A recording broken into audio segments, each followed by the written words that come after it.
आप लोग संगठन के व्यक्ति हैं और आपका जो भी सामाजिक कार्य हो, जो भी काम, क्षेत्र का कोई भी काम, मैं बार बार कह रहा हूं, जो पदाधिकारी बन गए हैं वो अपना लेटर पैड छपवा दें। अपना जो भी समस्या किसी भी गांव का हो, किसी प्रकार का हो, आप अपने लेटर पैड पर लिख करके आप उसको कार्यालय पर लेकर के आए। आप अगर अधिकारी से मिलने भी जा रहे हैं तो आप अपना लेटर पैड लेकर के जाएं, अपने क्षेत्र की समस्या को अपने अधिकारी को दें।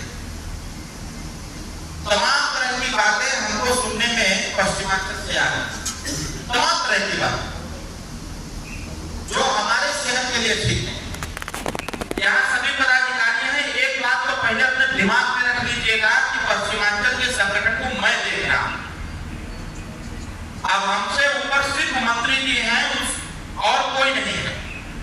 और ये बात तो हमेशा आपके ध्यान रखना चाहिए कि हमारा और माननीय मंत्री जी की ट्यूनिंग एक है। मंत्री जी के बिना निर्देश के हम एक कदम नहीं आगे बढ़ाते हैं और ना मेरे निर्देश के नेता जी एक कदम आगे बढ़ाते हैं। चाहे संगठन हो और चाहे कार्यकर्ताओं की समस्या हो या किसी को पद आगे बढ़ाना या नीचे करना, ये सारी चीजें मंत्री जी के निर्देश पर ही अर्जित होते हैं। लेकिन उधर विगत कई दिनों से हम कई जनपदों की समस्याएं हम सुनते हैं, क्योंकि जब सरकारी समीक्षा मंत्री जी लेते हैं डीपीआर और एएमए तो सरकारी समीक्षा के बाद पॉलिटिकली जब समीक्षा होती है तो वो इस बात को हमेशा कहते रहते हैं कि सर अपने कार्यकर्ताओं को थोड़ा सा समझाइए।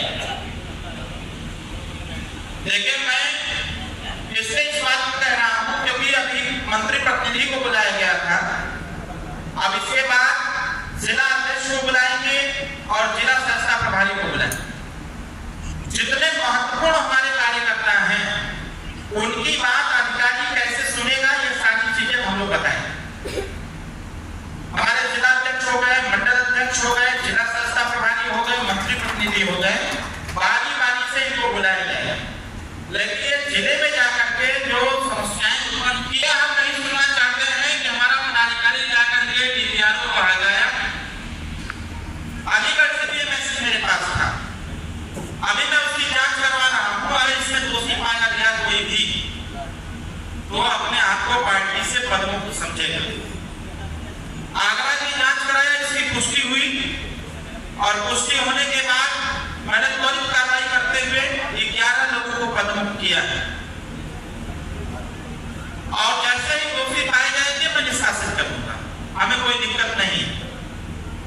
तो इस बात का सभी कार्यकर्ता ध्यान रखें, आपके क्षेत्र की कोई समस्या हो, किसी गांव की कोई समस्या हो, ये ट्रांसफर पे छोड़ा करके, ट्रांसफर और पोस्टिंग छोड़ करके आपके गांव के, आपके क्षेत्र के या किसी भी जगह की कोई समस्या हो, कार्य कराना हो, नाली बनवाना हो, रास्ता बनवाना हो या फिर कोई भी काम पंचायत विभाग से कराना हो या किसी विभाग से कराना हो, तो आप बकायदे उस काम को लेटर पैड पर लिखेंगे और लिख करके अपने डीपीआर को और एएमए को उपलब्ध कराएंगे ताकि उसकी जानकारी हमें भी हो सके।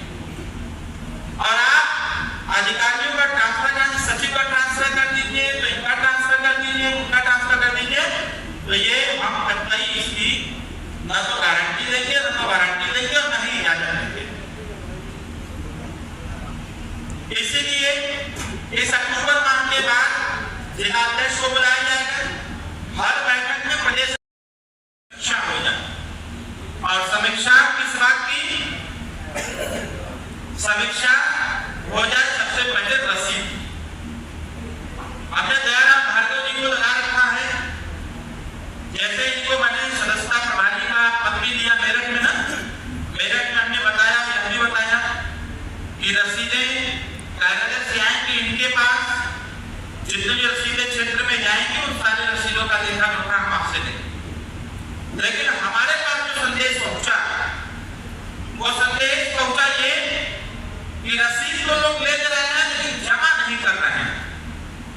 तो भाई साहब, आज तो सारी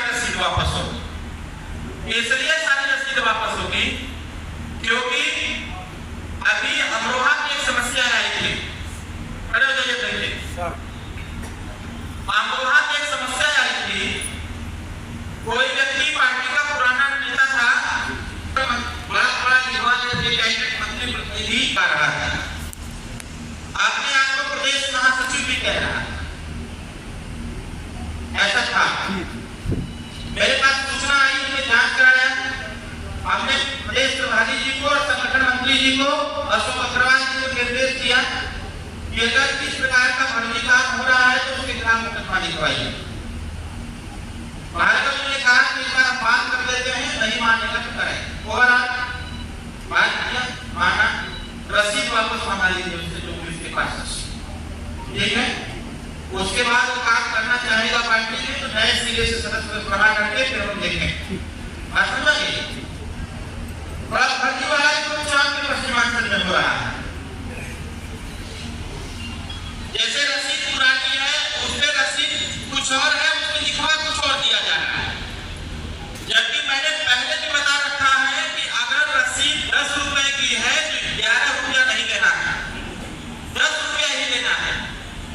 और 10 रुपया से ज्यादा लेने की रसीद मेरे पास आ गई, ऐसी सूचना मिल गई तो त्वरित कार्रवाई हम करेंगे। और ऐसी समस्याएं कई जगह से हमको सुनने को मिली। अरे भाई, जब मैंने कह दिया 10 रुपया तो 10 रुपया दो ना, 100 रुपया, 500, 1000, 2100, 1100 क्यों दे रहे हो? इससे पार्टी की छवि खराब हो रही है। इसीलिए उस रसीद में लिखवाया गया है 10 रुपया हम 3 साल के लिए अदा कर रहे हैं सदस्य के। लेकिन ये 2-3 जनपदों से हमको इसकी सूचना मिली है, जांच भी हुई है, रिपोर्ट भी आई है, लेकिन रिपोर्ट से हम संतुष्ट नहीं हैं। उसकी दोबारा हम जांच कराएंगे और उसमें जो दोषी पाया जाएगा उसके खिलाफ कार्रवाई होगी, क्योंकि रसीद के मामले में कोई समझौता नहीं करना चाहिए। रसीद टोटल हम लोग रिकॉर्डेड रसीद है, आप वहां एडिट करके उसमें संशोधन करके तमाम तरह की चीजें करेंगे। रसीदें अगर कट करके काटने जा रहे हैं, जैसे कई सक्रिय सदस्य वाली रसीद गई है 4000 में, उसमें लोगों ने 100 रुपया भी लिख दिया है। ये गलत बात है भाई, तो ये सब नहीं चलेगा। सबसे पहले इस बात को समझ लीजिए, आप फर्जी रसीद का कार्य करेंगे तब भी ठीक है, नियम के विरुद्ध काम करेंगे तो ये गलत नहीं है, ये गलत है। पद पर न रहने पर कितना सम्मान, आपको खुद ही समझ में आ जाए। तो इसलिए अगर पद आपको दिया गया है तो बहुत सोच समझ के दिया गया और 3 महीने का समय भी दिया गया है। 3 महीने है, इसमें सारे पेज लगे हुए हैं, आपको कुछ नहीं करना है, सिर्फ चेक करके नाम भरते रहना है। और इसमें कितना वालिडिटी पहले से है, ये आपके सहूलियत के लिए दिया गया है,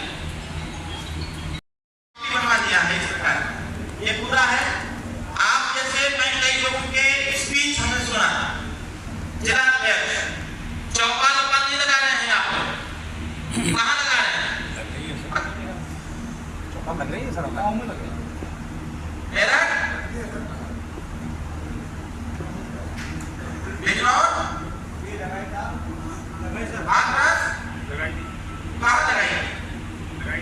अब ये डायरी में देखता हूँ, डायरी दिया गया, डायरी कितने लोगों के पास है?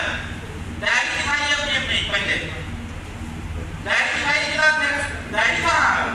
तो बाबा डायरी याद करके देखिए, डायरी दिखाइए, डायरी कहाँ है? डायरी आपकी ऐसी वाली डायरी नहीं थी राजवीर, अरे करोड़ तो 10 लाख जुर्माना लगेगा डायरी चल रही है, डायरी नहीं है। क्यों भाई ये चहल पहल क्यों कर रहे हैं? उठना बैठना टहलना घूमना ये क्यों हो रहा है? इसलिए कहीं बैठ जाइए, क्योंकि समीक्षा हो रही, समीक्षा में चहल पहल नहीं चाहिए होता है। मेरा जिला है। अच्छा, तो आपकी कार्यकारिणी कहाँ है? काफी राय है। अच्छा, दीपक चौहान, दीपक चौहान कार्यकारिणी कलेक्ट करिए, तो वहां से उठाइए प्रति कहाँ है? काहे नहीं हुई? हाँ भाई,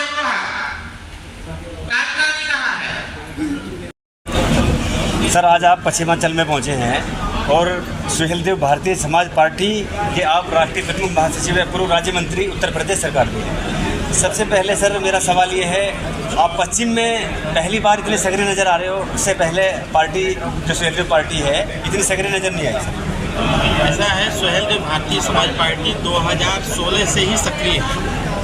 2017 में हम मजबूती के साथ यहाँ पश्चिम में आए और 2017 से लेकर के अब तक लगातार सुहेलदेव भारतीय समाज पार्टी का विस्तार ही हो रहा है।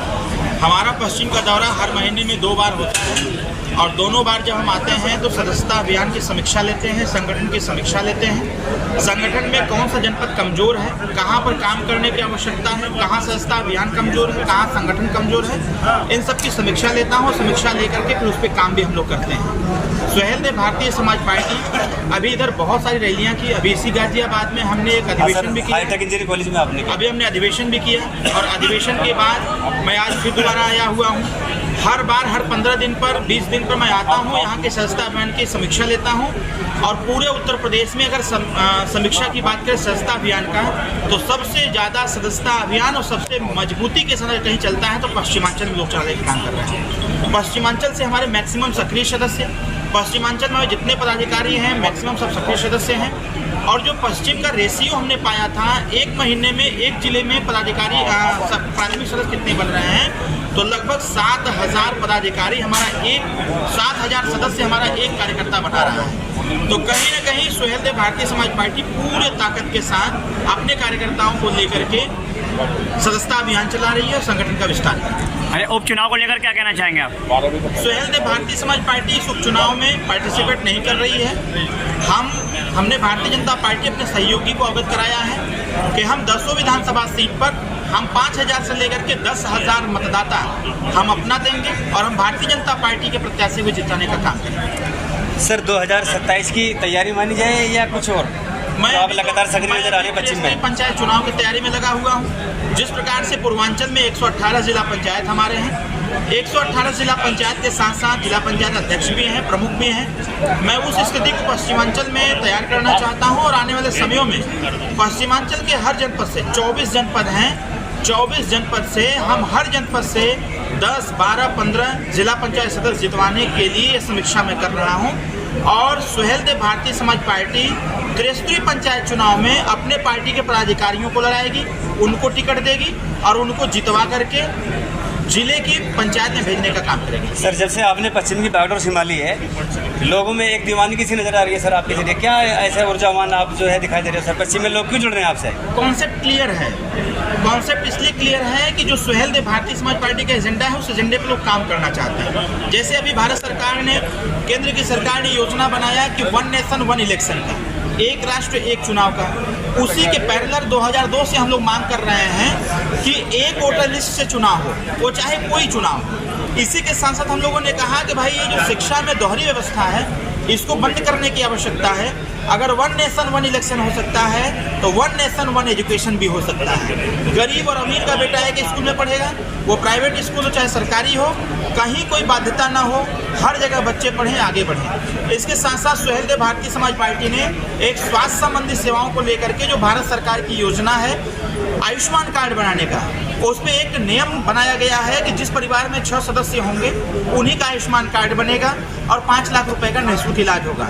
सुहेलदेव भारतीय समाज पार्टी का संगठन इसमें संशोधन चाहता है और पार्टी चाहती है कि जब भारत सरकार की योजना है परिवार कल्याण एवं नियोजन विभाग के माध्यम से एक योजना चलाई जाती है, एक ऐड चलाया जाता है, छोटा परिवार सुखी परिवार, हम दो हमारे दो। तो पार्टी चाहती है कि ये 6 का बैरियर तोड़ा जाए और जिस परिवार में जितने सदस्य हों उनका आयुष्मान कार्ड बने और 5 लाख रुपए तक का इलाज तो जनरल बीमारी के लिए। लेकिन अगर व्यक्ति गंभीर बीमारी से परेशान हो, उसका एस्टिमेट बनता है तो सरकार अपने सहायता कोष के माध्यम से जितना पैसा हो सके उस परिवार को दे करके उसका इलाज करा सके। इसके साथ साथ जो हम लोग सामाजिक न्याय समिति की बात कर रहे हैं, आरक्षण में आरक्षण की प्रक्रिया, हम लोग चाहते हैं कि 27% आरक्षण का वर्गीकरण हो। जो लोग इससे सामाजिक, शैक्षणिक, राजनीतिक और आर्थिक दृष्टिकोण से जो पिछड़े और पिछाड़े गए लोग हैं, आरक्षण का वर्गीकरण हो और सभी लोगों को समान रूप से उसका अधिकार दिया जाए ताकि सबके बच्चे आगे पढ़ के निकल सकें। अभी जो बेरोजगारी है, बेरोजगारी दर खत्म नहीं हो पा रहा है। दिन प्रतिदिन ये बढ़ता चला जा रहा है।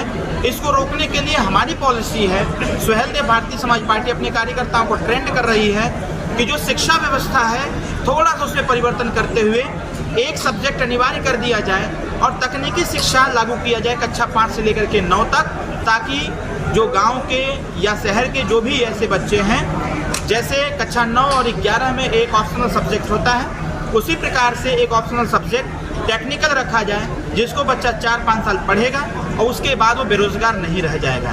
मेरा मानना ये है, सुहेलदेव भारतीय समाज पार्टी जिस दिशा में काम कर रही है, इस दिशा को ध्यान में रखते हुए हमारे कार्यकर्ता गांव तक जा रहे हैं, गांव के लोगों को समझा रहे हैं। हमारे पास पंचायती राज विभाग, अल्पसंख्यक कल्याण विभाग है। हम लोग प्रयासरत हैं कि आपके क्षेत्र के गाँव में अगर कोई समस्या हो, किसी प्रकार की कोई बात हो, तो आप प्लीज़ उसको अपने लेटर हेड पर हमको उपलब्ध करावें, जिससे जो रास्ते आज तक नहीं बन पाए हैं उस रास्तों को हम बनवा सकें। जिस गांव में नाली नहीं है वहां हम नाली की व्यवस्था करा सकें। जिस गांव में शौचालय की व्यवस्था नहीं हो पाई वहां व्यवस्थित करा सकें। इसके साथ साथ जो सचिवालय बना हुआ है, उस सचिवालय में जो ई-लाइब्रेरी की व्यवस्था है, गांव का बच्चा गांव में ही इंटरनेट के माध्यम से अपनी पढ़ाई करेगा, अपनी कोचिंग करेगा, उसकी व्यवस्था हम गांव-गांव तक पहुंचाने के लिए कटिबद्ध हैं और इसमें हमारे कार्यकर्ता हमारा सहयोग कर रहे हैं। आज उसी कार्यक्रम को आगे बढ़ाने के लिए, उसी योजना को गांव तक पहुंचाने के लिए हमने कार्यकर्ताओं को बुलाया हुआ है। दे दिया गया जो आपको हमारे महिला मोर्चा की प्रदेश प्रेसिडेंट दे रखा है, तो ऐसा अभियान चलाते हैं, तो इनको मैं पार्टी का स्थान दे रहा हूं।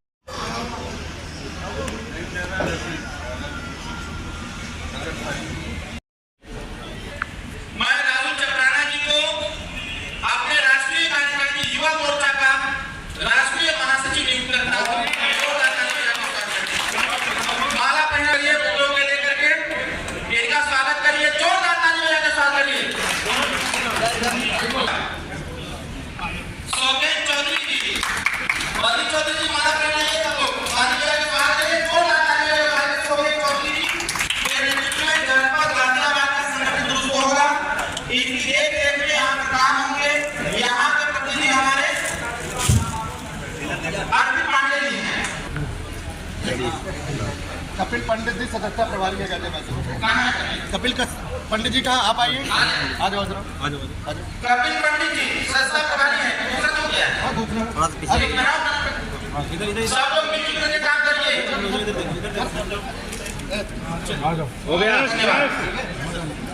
अब बचता है जनपद रामपुर की घोषणा मैं स्वतः करूंगा, ठीक है? चलिए, फिर से सभी लोगों को बहुत बहुत बधाई, एक साथ शुभकामनाएं, बहुत बहुत धन्यवाद। अब इसी के साथ मैं अपने सभी कार्यकर्ताओं से आग्रह करता हूं कि सदस्यता अभियान की गति 24 को लखनऊ आना है सबको, सारे प्रतिनिधि पश्चिम की अगली बैठक की डेट देंगे, 24 तारीख को डेट देंगे। हमारे जो भी जनपद के पदाधिकारी अभी सदस्य बने हैं नए और पद पर नहीं हो पाए हैं, कृपया नाम लिख करके दे दें।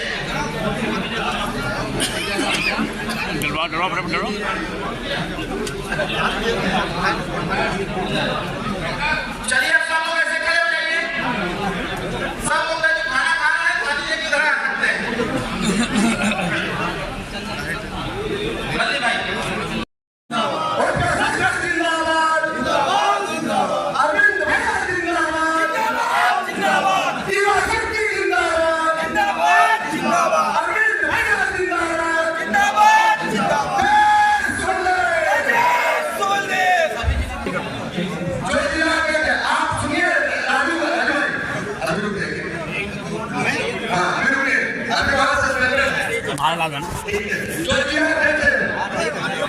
आप नीचे आओ, आप जनाब देखिए, अभी चाहिए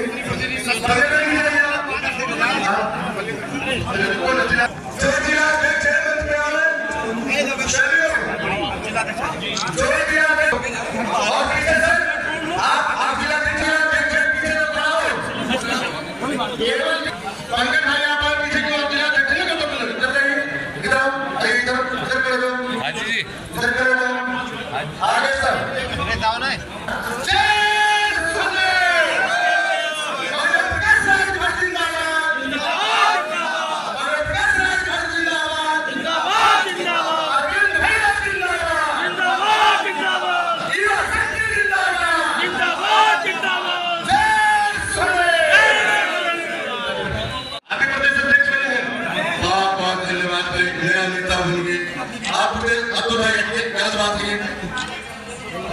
एक निर्माला पहल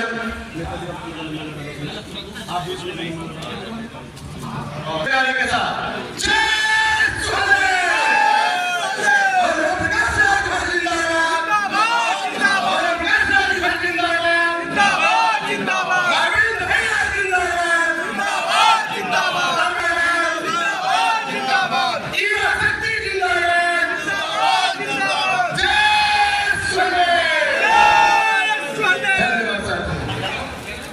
और मैं चाहूंगा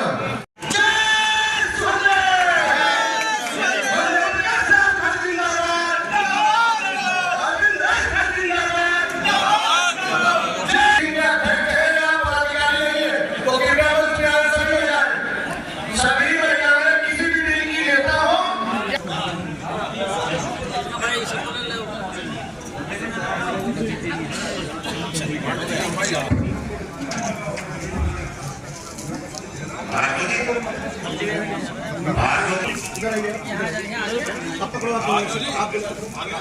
और अशोक भाई हमें अपने वो महिलाओं का फोटो जाएगा कार्यालय हर जगह।